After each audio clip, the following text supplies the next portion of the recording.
So as we know कि कल India और पाकिस्तान के बीच में सीज़ फायर का डिक्लेरेशन कर दिया गया था, बट सीज़ फायर के डिक्लेरेशन के कुछ ही घंटों बाद ये भी नोटिस किया जाता है कि पाकिस्तान के साइड से सीज़ फायर का वायलेशन होता है। जम्मू एंड श्रीनगर के इलाकों में धमाके भी नोटिस किए जाते हैं, उनके ड्रोन्स भी विजिबल होते हैं, सो मैनी थिंग्स। एंड आज ये कंफर्म कर दिया गया है कि इंडिया काइनेटिक डोमेन्स में स्टेप लेगी। सो ये तो हमारी ऑनगोइंग सिचुएशन है, but here the topic to be discuss is कि yesterday just after the declaration of cease fire between India and Pakistan एक मास लेवल पे हमारी रूलिंग गवर्नमेंट को लेकर के क्रिटिसिज्म शुरू हो जाता है। एंड पूरा क्रिटिसिज्म सिर्फ इस बेसिस पे होता है कि इंडिया को वॉर करना चाहिए था, इंडिया को स्टेप बैक नहीं करना चाहिए था, उन्होंने स्टेप बैक किया, इट मीन्स इंडिया हार गई और अल्टीमेटली पाकिस्तान जीत गई। So let me tell you that ये क्रिटिसिज्म काइंड ऑफ इनवैलिड है, क्योंकि see here that India is the 4th largest economy and Pakistan is the 43rd largest economy. However, India की जो पॉपुलेशन है वो 140 करोड़ है और वहीं पाकिस्तान की पॉपुलेशन 24 से 25 करोड़ है, अगर उनकी हम मिलिट्री को साइड कर देता। सो यहाँ पर एक ह्यूज डिफरेंस है इंडिया और पाकिस्तान के बीच में, पॉपुलेशन के टर्म में भी और इकोनॉमिक डेवलपमेंट के टर्म में भी। हमने over the period of the time बहुत ज़्यादा डेवलप किया है एंड हम डेवलपमेंट के टर्म में पाकिस्तान से बहुत ज़्यादा आगे हैं। एंड अगर अभी वॉर जैसी सिचुएशन अराइज होती है या वॉर होता है, ऑफकोर्स हम वॉर तो प्रेफर नहीं करते हैं, बट अगर किसी चीज़ की बहुत ज़्यादा अति हो जाएगी तो we will not tolerate of course. So if war जैसी सिचुएशन अराइज होती है तो आज के करंट टाइम से हम काफ़ी ज़्यादा साल पीछे चले जाएंगे, not in terms of economy only, बल्कि हमारा इन्वायरमेंटल डिग्रेडेशन होगा, पॉलिटिक में इंस्टेबिलिटी आएगी।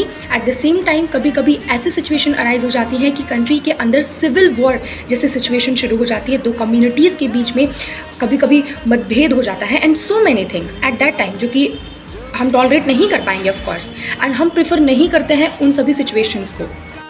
The next but very popular critic is कि इंडिया ने स्टेप बैक कर लिया, सीज़ फायर को डिक्लेयर कर दिया क्योंकि पाकिस्तान के सामने तो टिक नहीं पाते। So let me tell you that India is already winning the game. जो लाहौर का एयर डिफेंस मैकेनिज्म था उसको न्यूट्रलाइज कर दिया गया था। अपार्ट फ्रॉम दैट पाकिस्तान के साइड से जितनी मिसाइल्स आई थी उसको हमारे S-400 ने आसमान में ही न्यूट्रलाइज कर दिया था। उसके कुछ पोर्शंस जो कहीं कहीं जाके गिरे भी थे उसको भी डिफ्यूज़ कर दिया गया था। अपार्ट फ्रॉम दैट पाकिस्तान को लोन लेना पड़ा IMF से।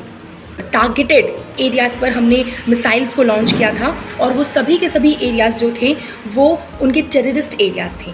तो how can we say that India का स्टेप बैक करना ये दिखाता है कि इंडिया हार रहा था, बट द फैक्ट इज़ कि India is already winning the game. But India एक ऐसी कंट्री है जो पीस और कोऑपरेशन को मेंटेन करती है अदर नेशंस के साथ में। At last I would like to ask 2 question to all the critics. पहला क्वेश्चन तो ये कि क्या आपके घरों में से कोई भी इंसान हमारे नेशन के लिए सर्व कर रहा है एज अ आर्मी, नेवी और air force officer at any position?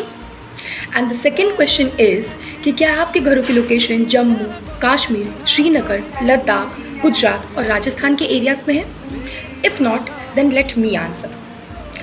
सो ये सभी जो लोकेशंस हैं काइंड ऑफ पैनिक जोन में थे, क्योंकि उनको डर लग रहा था कि किसी भी मोमेंट उन पर अटैक हो सकता है। एंड पाकिस्तान बहुत ज़्यादा ही हमारे सिविलियंस को अटैक कर रहा था, उनको टारगेट करने की कोशिश कर रहा था। एंड ऑफकोर्स हमारे 16 से 20 सिविलियंस मारे भी गए हैं।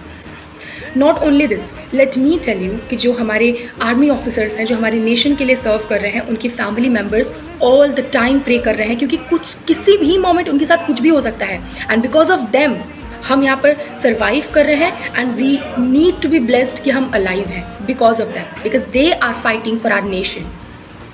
सो आई डोंट थिंक सो कि कोई वैलिड पॉइंट है हमारे गवर्नमेंट को क्रिटिसाइज़ करना और बोलना कि हमने स्टेप बैक कर दिया तो गलत कर दिया, या फिर वही गलती दोहराई गई है जो हमारी हिस्ट्री में एक बार पहले कई सालों पहले दोहराई गई थी।